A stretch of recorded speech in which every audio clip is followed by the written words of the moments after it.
¿Alguna vez te has sentido rechazada por la persona que más amabas? ¿Excluida, apartada como si fueras una molestia? A mí me pasó, y no por un extraño, sino por mi único hijo, en la víspera de Navidad. Las luces navideñas ya adornaban las ventanas de los vecinos, y yo, Ana, estaba haciendo planes para la cena familiar, como siempre lo hice durante los últimos 48 años de mi vida. Miré la pantalla del móvil y leí las palabras que jamás pensé que vería. Mamá, este año queremos una Navidad tranquila, no vengas. Antes de seguir contándoles mi historia, cuéntenme en los comentarios desde dónde la escuchan. Me encantaría saberlo. Y no olviden darle me gusta al video y suscribirse al canal para no perderse más historias como esta. Releí el mensaje 3, 4, 5 veces. Me temblaban los dedos. Intenté llamar a Antonio, mi único hijo, pero no respondió. Envié otro mensaje preguntando si todo estaba bien, si había hecho algo malo. La respuesta llegó seca. Todo está bien. Solo queremos pasar la Navidad solos este año. Solos. Como si yo fuera una extraña. Como si no fuera familia. Me senté en el sillón de la sala, ese que compré trabajando horas extras en la limpieza, mientras también cumplía mi turno en la tienda de departamentos. 2 empleos para criar a Antonio sola, después de que su padre nos abandonara cuando él tenía solo 3 años. Recordé las noches en las que dormía apenas 4 horas para que a él no le faltara nada. Las fiestas de cumpleaños que organicé vendiendo salados los fines de semana. La ropa que yo misma cosía mientras él dormía. Las veces que dejé de comer para que él tuviera un mejor almuerzo en la escuela. Y ahora, yo era una molestia. Miré el pequeño apartamento que llamé hogar durante tanto tiempo. Las paredes necesitaban pintura, los muebles eran sencillos, pero todo allí contaba nuestra historia. Una historia que parecía que solo yo valoraba. Lloré hasta quedarme dormida en ese sillón. Cuando me desperté, ya era de noche y mi móvil sonaba. Por un instante pensé que era Antonio diciendo que había cambiado de idea. Pero era Isabel, mi vecina del 302. Ana, a Carlos y a mí nos gustaría invitarte a la cena de Navidad. Nada muy formal, solo algunos amigos cercanos. Isabel y Carlos eran diferentes a mí. Tenían dinero, viajaban al extranjero, frecuentaban lugares que yo solo veía en revistas. Nos conocimos cuando me contrataron para hacer la limpieza en su apartamento hace 5 años, pero con el tiempo, nuestra relación evolucionó a una amistad genuina. Casi me negué. Casi dije que iba a pasar la Navidad con mi hijo. Mi orgullo quería proteger la mentira de que todo estaba bien en mi familia, pero algo dentro de mí cambió en ese momento. Gracias, Isabel. Me encantaría pasar la Navidad con ustedes. Colgué el teléfono y fui al armario. En el fondo, había una caja con un vestido rojo que compré en una liquidación hace 3 años y nunca tuve ocasión de usar. Me lo probé y por primera vez en días vi mi reflejo de otra manera. Vi a una mujer de 63 años que aún tenía vida por delante. Una mujer que no necesitaba aceptar ser descartada. El día de Navidad me arreglé con cuidado. Me puse el vestido rojo, me pinté los labios con un lápiz a juego e incluso me permití usar el perfume que guardaba para ocasiones especiales. Cuando toqué el timbre del apartamento 302, me sudaban las manos. Parte de mí aún se sentía como la empleada doméstica que debería usar la entrada de servicio. Isabel abrió la puerta y sonrió. «Ana, estás deslumbrante». La mesa estaba puesta con vajilla fina, copas de cristal y una elegante decoración en tonos dorados y rojos. Había unas 10 personas, todas bien vestidas y sonrientes. Por un momento me sentí fuera de lugar, pero Carlos se acercó con una copa de champán. «Ana, qué bien que viniste. Déjame presentarte a nuestros amigos». Para mi sorpresa, la noche fluyó como si siempre hubiera pertenecido a ese mundo. Conversamos sobre literatura, sobre viajes, sobre arte. Nadie me preguntó sobre limpiezas o sobre cómo quitar manchas difíciles. Fui tratada como una igual. como alguien que tenía valor más allá del trabajo que podía ofrecer. Al final de la noche, Isabel me abrazó al despedirse. Ana, la semana que viene tendremos una cena en la casa de campo de unos amigos nuestros. Nos gustaría mucho que nos acompañaras. Volví a casa con una sonrisa en el rostro. Por primera vez, no lloré pensando en Antonio. En cambio, tomé un sobre que llevaba años guardado en mi cajón de calcetines. Dentro, el testamento de mi tía Elvira, que había fallecido hace casi 10 años. Tía Elvira había sido una mujer discreta. Soltera, sin hijos, trabajó toda su vida como secretaria ejecutiva de un importante empresario. Lo que nadie sabía era que, orientada por su jefe, había hecho inversiones brillantes a lo largo de su vida. Cuando falleció, me dejó una herencia de $8 millones. En ese momento, decidí no tocar el dinero. Quería que Antonio creciera valorando el trabajo, el esfuerzo, la sencillez. Quería que me amara por lo que yo era, no por lo que podía darle. Así que mantuve el dinero intacto, invertido, creciendo, mientras yo continuaba con mi vida sencilla. Ahora, mirando ese papel, me di cuenta de que había sido traicionada 2 veces. Primero, cuando mi hijo me excluyó de su vida. Segundo, cuando yo misma me negué el derecho a vivir plenamente, guardando una fortuna mientras fregaba los suelos de los demás. Esa noche, tomé una decisión que lo cambiaría todo. El dinero que guardé para un hijo que me despreciaba se usaría para construir la vida que nunca me permití tener. Una vida donde ya no sería invisible. Lo que Antonio y su familia no sabían es que la madre que habían excluido de la Navidad estaba a punto de convertirse en alguien que no podrían ignorar. Y la venganza que planeaba no sería con gritos o confrontaciones, sino con una transformación tan profunda que haría que todos se preguntaran cómo pudieron descartarme tan fácilmente. No se podían imaginar que, mientras ellos brindaban por su Navidad tranquila, sin mí, yo estaba a punto de mostrar mi verdadero valor. Y el primer paso sería una compra que dejaría a toda la ciudad hablando. El ático más lujoso del edificio donde la familia de mi hijo siempre soñó con vivir. La semana siguiente, llamé al abogado que administraba mi herencia. El señor Méndez casi se cae de la silla cuando le dije que finalmente quería usar el dinero. Después de 10 años, doña Ana, ¿puedo preguntar qué cambió? Yo cambié, señor Méndez. Decidí que es hora de vivir.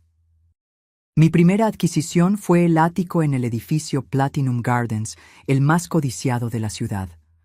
Recuerdo cuando Luisa, mi nuera, comentó durante uno de los raros almuerzos dominicales que ese era su sueño. Solo los millonarios pueden vivir allí, dijo con desdén mientras pasábamos en coche frente al edificio. Personas como nosotros nunca tendrán esa oportunidad. Personas como nosotros, como si todos fuéramos de la misma categoría. Como si yo fuera solo la madre sencilla que debía ser tolerada en las reuniones familiares. La expresión del agente inmobiliario cuando pagué el ático al contado no tuvo precio. Me trató con desprecio cuando entré en su oficina vestida con mi ropa sencilla, pero su tono cambió por completo cuando el señor Méndez confirmó la transferencia. Me mudé discretamente. No se lo conté a nadie, ni siquiera a Isabel y Carlos. Quería que mi transformación fuera completa antes de revelarme al mundo. El ático era deslumbrante, con 3 suites, una terraza que rodeaba todo el apartamento y una vista impresionante. En los primeros días me sentía una intrusa en mi propia casa, como si estuviera jugando a ser rica. Pero poco a poco me fui permitiendo pertenecer a ese espacio. Contraté a una decoradora de renombre, Beatriz, que me miró con escepticismo en el primer encuentro. ¿Está segura de que puede permitirse una decoración de alta gama? Sonreí tranquilamente. No se preocupe por eso, querida. Solo haga su mejor trabajo. Cuando descubrió mi presupuesto, su profesionalismo superó cualquier prejuicio. Juntas, transformamos el ático en un espacio que reflejaba elegancia sin ostentación innecesaria. Luego vino la transformación personal. Contraté a Marina, una asesora de imagen recomendada por Isabel. Al principio, Me sentí incómoda. Sus manos muestran que ha trabajado duro, comentó mientras examinaba mis uñas. No había juicio en su voz, solo constatación. He trabajado toda mi vida, respondí sin vergüenza. Entonces haremos que el mundo vea no solo su trabajo, sino también su fuerza. Marina me enseñó sobre ropa que realzaba mi silueta, colores que destacaban mi piel madura, accesorios que complementaban sin exageraciones. No quería parecer más joven, quería parecer la mejor versión de mis 63 años. Con el armario renovado, vino el cambio en la alimentación y en los cuidados personales. Contraté a un chef privado, Rodrigo, que preparaba comidas saludables y me enseñaba sobre gastronomía. Paulo, mi entrenador personal, desarrolló un programa que respetaba mis limitaciones, pero me desafiaba a ser más fuerte y flexible. En 3 meses, la transformación ya era visible. Mi cuerpo estaba más firme, mi postura más erguida, mi piel más luminosa. No era solo una cuestión de apariencia, me sentía diferente por dentro, más segura, más presente. Isabel fue la primera en notarlo cuando nos encontramos para tomar un café. Ana, estás diferente, más ligera, más brillante. Le conté sobre la herencia y mi decisión de cambiar de vida. Para mi sorpresa, no mostró asombro ni envidia, solo genuina felicidad. Te mereces esto y mucho más, dijo apretando mi mano. Y si me permites decirlo, siempre supe que había algo especial en ti, más allá de la mujer trabajadora que todos veían. Isabel se convirtió en mi guía en ese nuevo mundo. Me presentó a personas influyentes, me llevó a eventos benéficos, me enseñó los códigos no dichos de la alta sociedad. No para que encajara en un molde, sino para que navegara en ese ambiente con seguridad. Fue en uno de esos eventos, una cena benéfica para niños desfavorecidos, que me encontré con Luisa por primera vez desde mi transformación.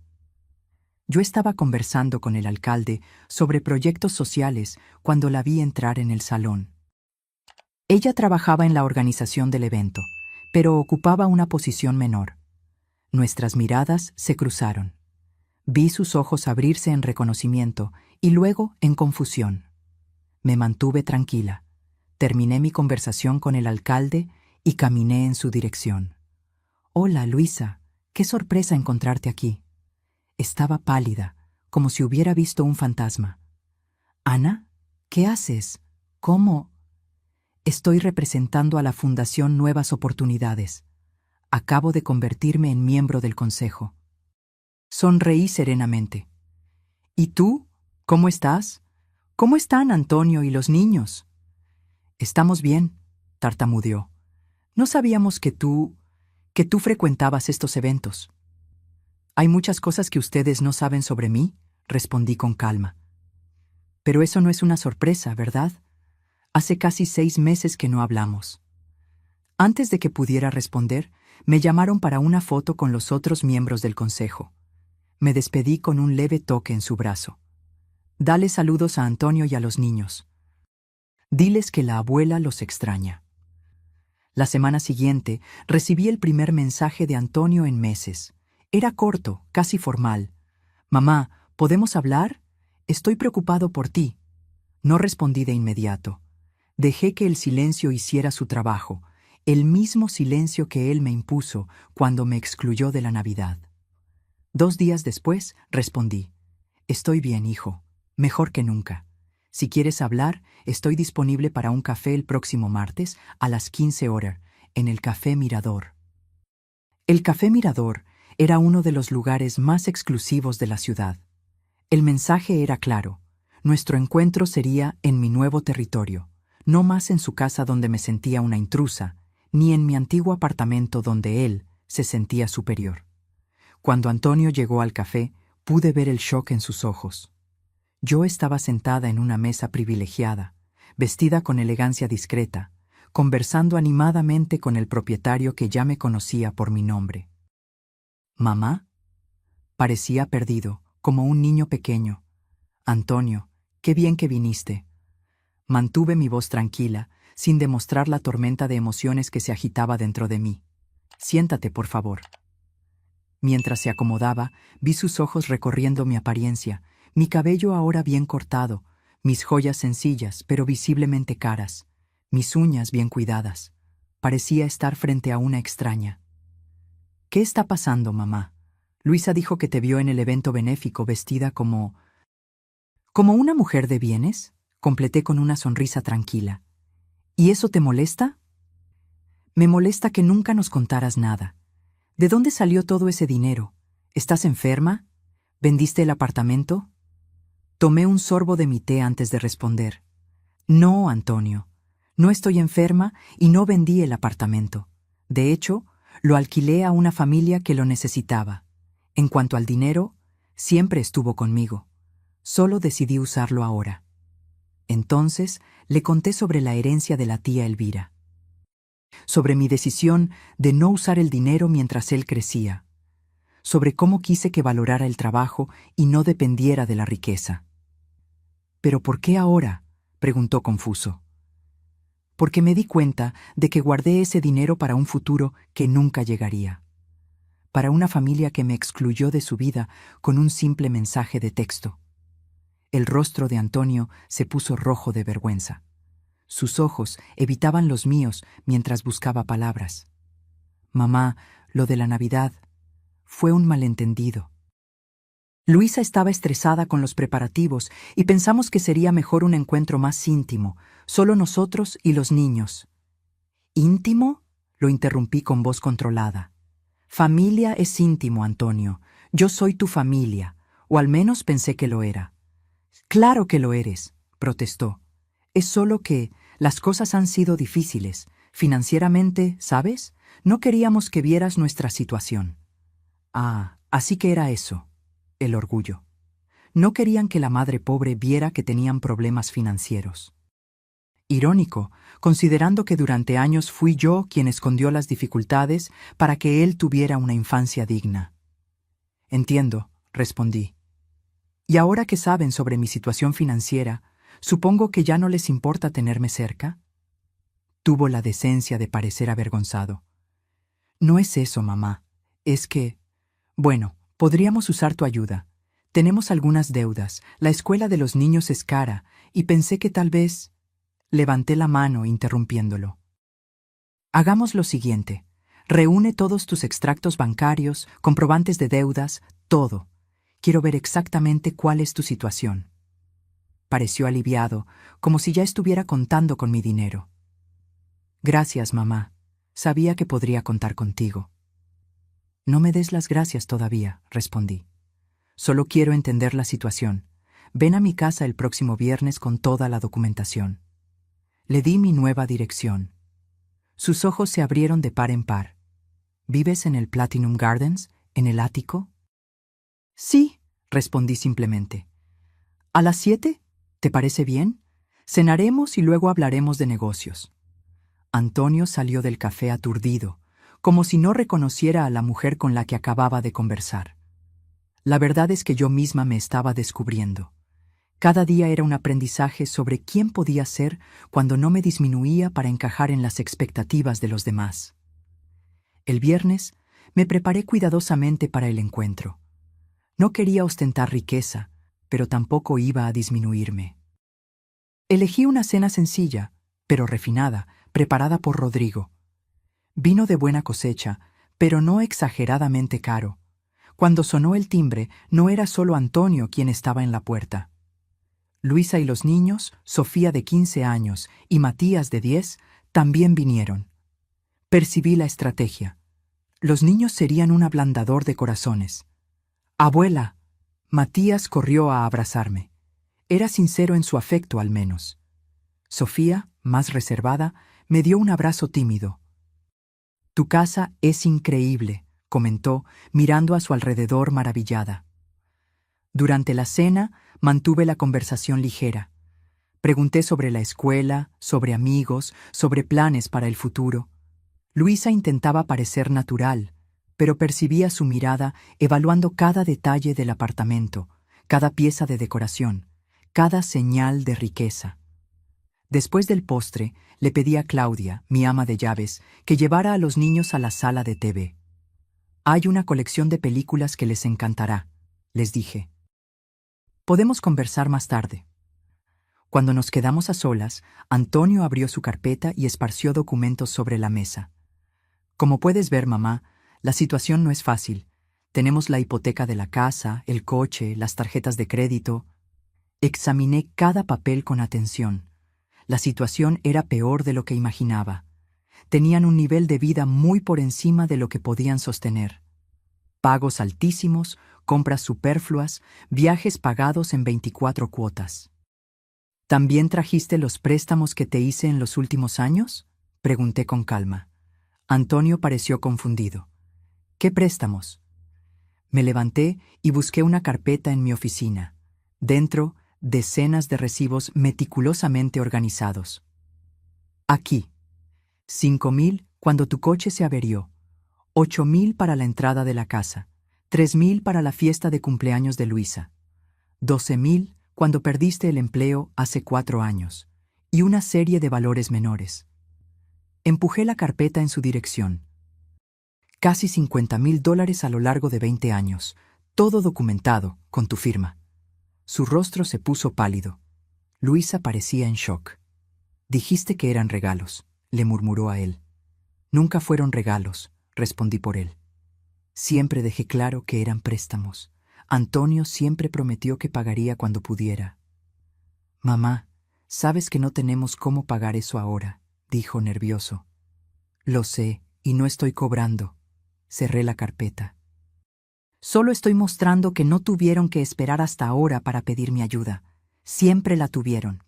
La diferencia es que antes yo era solo la madre trabajadora que daba lo que podía. Ahora soy la madre rica que puede dar mucho más. Me levanté y caminé hasta la ventana, observando la ciudad iluminada.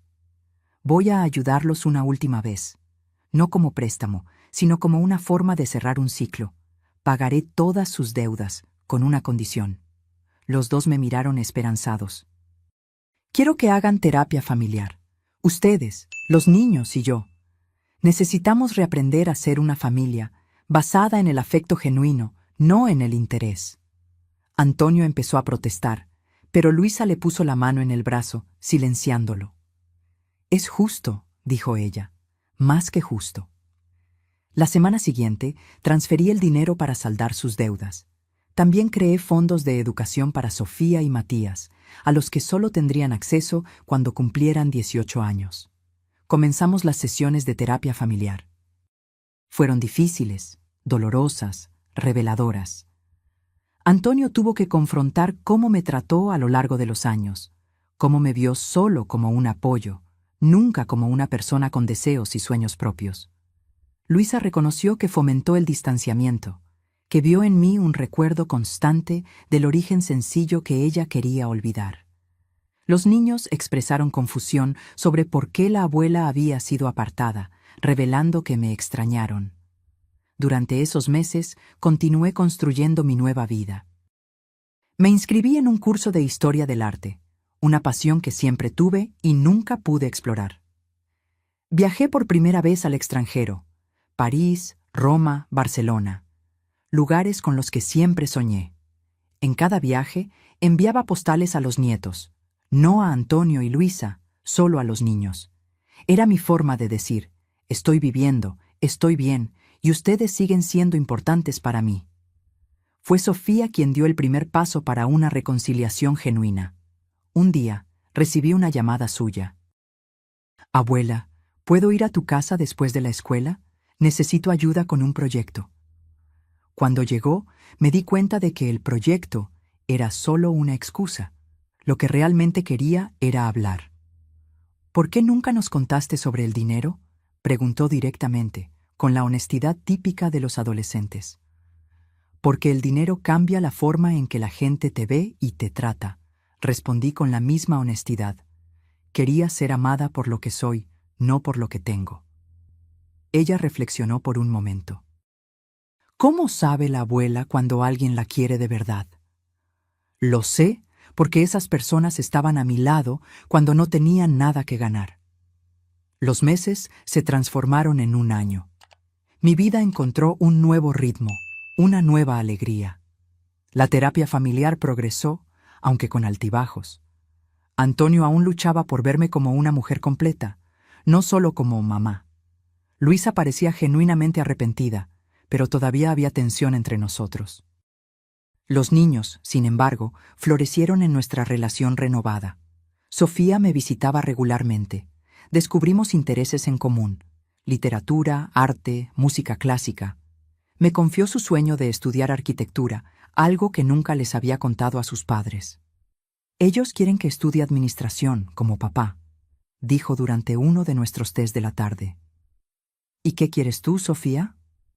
Quiero crear espacios que hagan que las personas se sientan bien. Quiero transformar lugares, como tú transformaste tu vida. Sus palabras me emocionaron profundamente. Era la primera vez que alguien reconocía mi viaje como una transformación positiva, no como una exhibición de riqueza o una forma de venganza. Matías también encontró su lugar en mi vida. A diferencia de su hermana, no le interesaban las conversaciones filosóficas. Él quería acción, aventura. Empecé a llevarlo a clases de cocina para niños impartidas por Rodrigo. Descubrimos que tenía un talento natural para los sabores y las texturas. «Abuela, un día voy a abrir un restaurante y serás mi invitada de honor», declaraba con toda la convicción de sus 11 años. «Estaré allí en primera fila, mi amor», prometía, sintiendo que esta vez los lazos que construíamos eran genuinos, no obligaciones familiares vacías. Una tarde de sábado recibí una visita inesperada. Antonio, solo, sin Luisa ni los niños. «¿Podemos hablar, mamá?». Lo invité a entrar y le ofrecí café. Parecía nervioso, inquieto. Finalmente, después de varios minutos de conversación superficial, fue al grano. «Mamá, necesito pedirte perdón.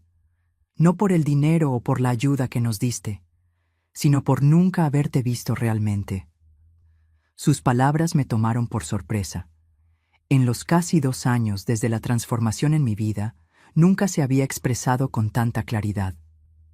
El terapeuta me hizo ver cómo siempre te vi como una extensión de mí mismo. Como una función, mamá, no como Ana, una mujer con sueños, deseos, una vida propia. Sentí que mis ojos se llenaban de lágrimas, pero no desvié la mirada.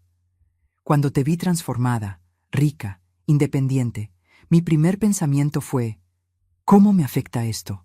No, ¿cómo se siente ella? Y eso lo dice todo sobre el hijo que fui. Antonio, no, por favor, déjame terminar. Respiró hondo. Cuando pagaste nuestras deudas, me sentí aliviado, pero no agradecido. Pensé que era tu obligación. Qué absurdo, ¿verdad? Pensaba que era tu obligación salvarme, incluso después de excluirte de mi vida. Sacó un sobre del bolsillo y lo puso sobre la mesa. Es un cheque. No cubre ni la mitad de lo que ya has hecho por mí, pero es un comienzo. Vendí el coche, estamos en un apartamento más pequeño, más adecuado a nuestro presupuesto. Luisa volvió a trabajar. Estamos reaprendiendo a vivir dentro de nuestras posibilidades. Miré el sobre sin tocarlo. No quiero tu dinero, Antonio. Nunca lo quise. Lo sé, pero necesito hacer esto por mí. Necesito mostrarte que entendí la lección, que respeto quién eres y lo que hiciste por mí. Acepté el sobre, no por el valor que contenía, sino por el significado del gesto. Y hay algo más, continuó. Entiendo si no quieres, pero nos gustaría invitarte a pasar la Navidad este año. Una invitación sincera, no por obligación o interés. Pensé en la Navidad anterior, en el silencio de mi apartamento, en el mensaje que había destruido mi confianza. También pensé en Isabel y Carlos, que me habían invitado a pasar la fecha con ellos de nuevo. Voy a pensar en tu invitación, respondí honestamente. No tengo una respuesta ahora. Él asintió, comprendiendo que la confianza tarda en reconstruirse. Cuando Antonio se fue, me quedé reflexionando sobre mi viaje. La venganza que planeé no salió exactamente como imaginé. No fue la exhibición de riqueza lo que causó el mayor impacto, sino la demostración de que yo era mucho más de lo que ellos me habían permitido ser. La semana siguiente, recibí una llamada que cambiaría nuevamente el rumbo de mi vida. Era de la Fundación Nuevas Oportunidades, donde yo actuaba como consejera. Ana, nos gustaría invitarte a asumir la presidencia de la fundación.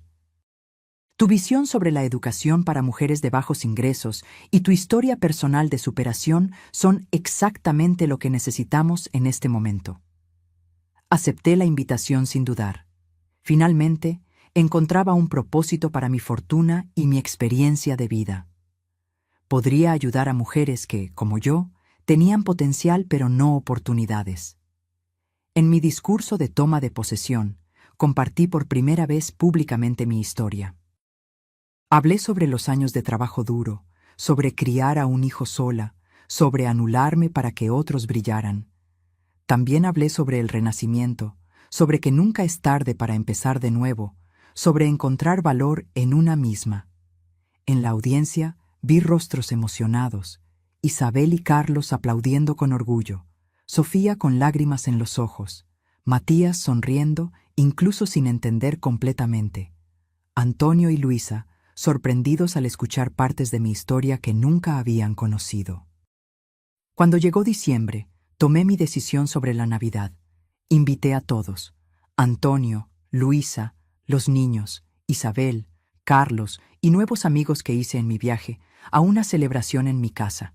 No sería una Navidad de exclusión, como la que me hirió, ni una Navidad de exhibición para mostrar mi nuevo estatus.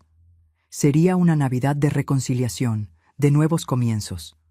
La noche de la cena, mientras observaba a todos reunidos en mi sala, me di cuenta de cómo mi vida se había transformado. No solo materialmente, sino en esencia. Ya no era la misma Ana que temblaba al recibir un mensaje de rechazo. Era una mujer que había aprendido a valorarse, a establecer límites, a exigir respeto. Sofía se acercó mientras yo observaba la escena. «Abuela, ¿puedo hacerte una pregunta personal?» «Claro, querida. ¿Hiciste todo esto, el apartamento, la ropa, la fundación, para vengarte de papá y mamá?» Su pregunta directa me tomó por sorpresa. Reflexioné por un momento antes de responder. Al principio, tal vez. El dolor del rechazo es poderoso, Sofía. Cuando somos heridos por quienes amamos, nuestro primer instinto es mostrar nuestro valor, probar que cometieron un error al descartarnos. Hice una pausa, mirando a los invitados que conversaban animadamente, pero en algún momento dejó de tratarse de ellos y pasó a ser sobre mí, sobre la mujer que nunca me permití ser. Sofía asintió, comprendiendo más allá de su edad. «Creo que entiendo».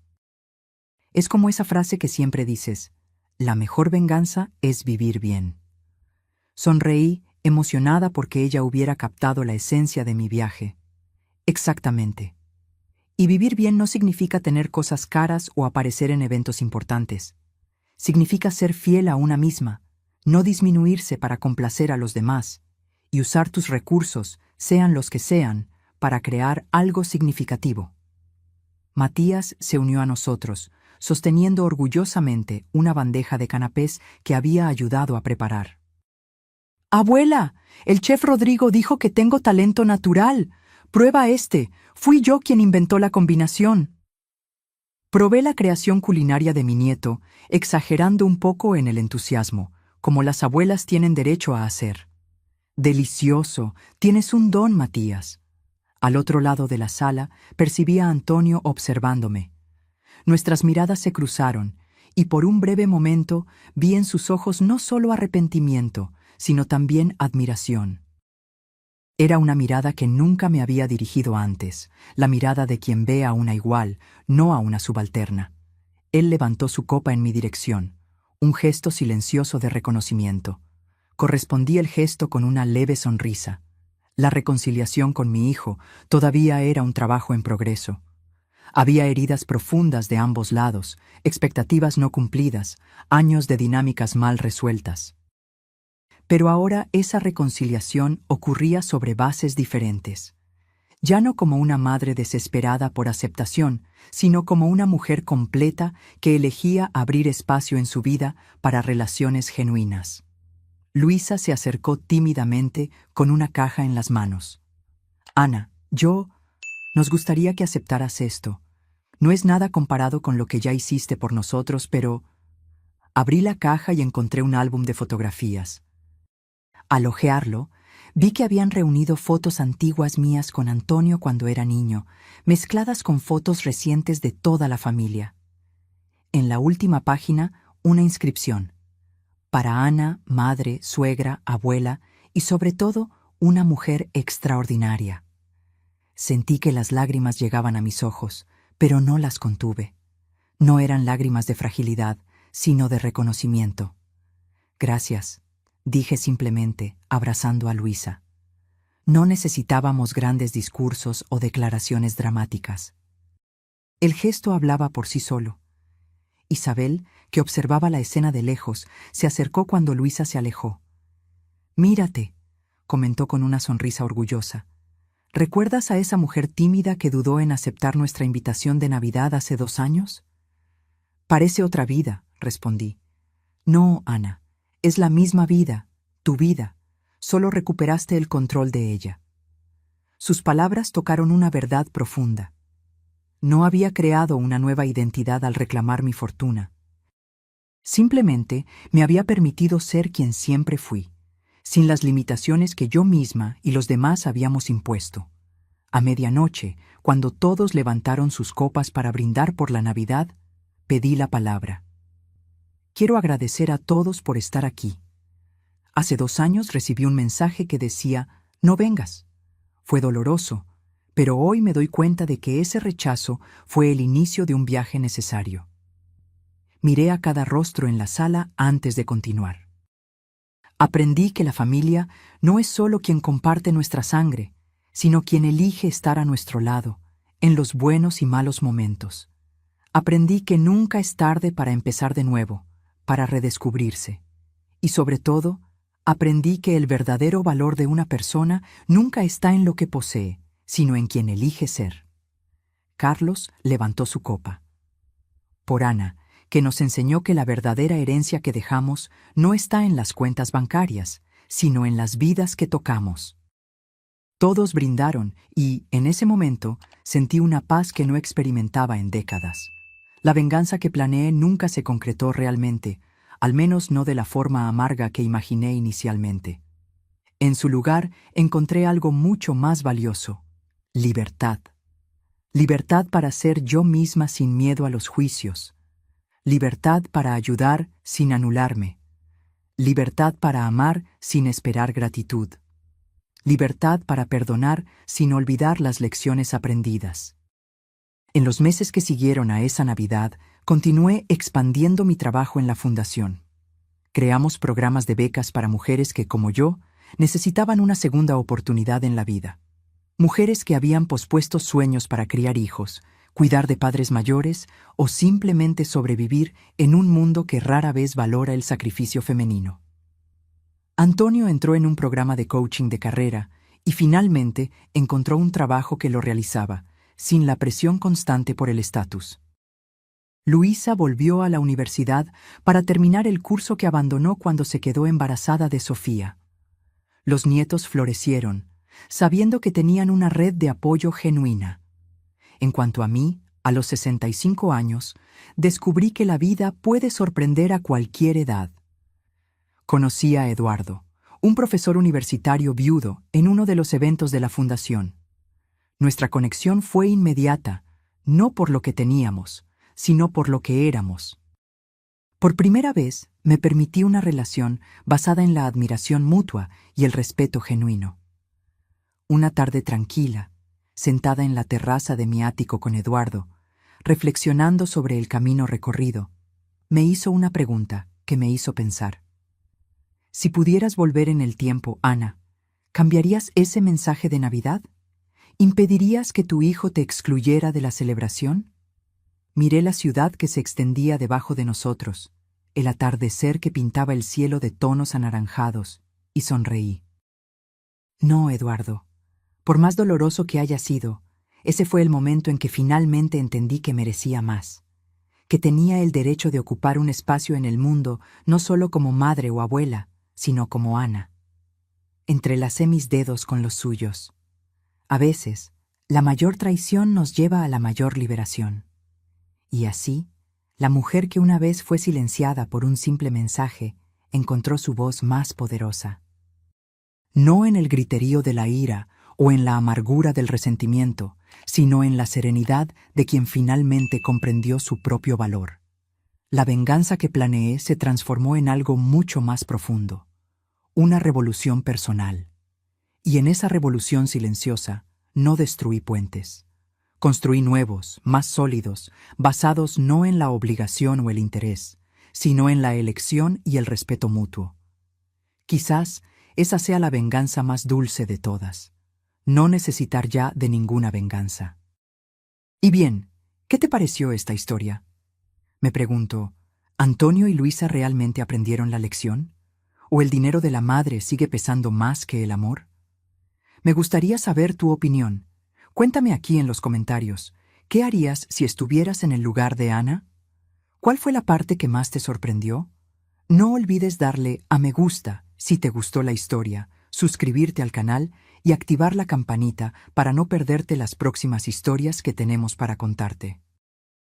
Al fin y al cabo, la vida real siempre es más dramática que la ficción. Hasta la próxima.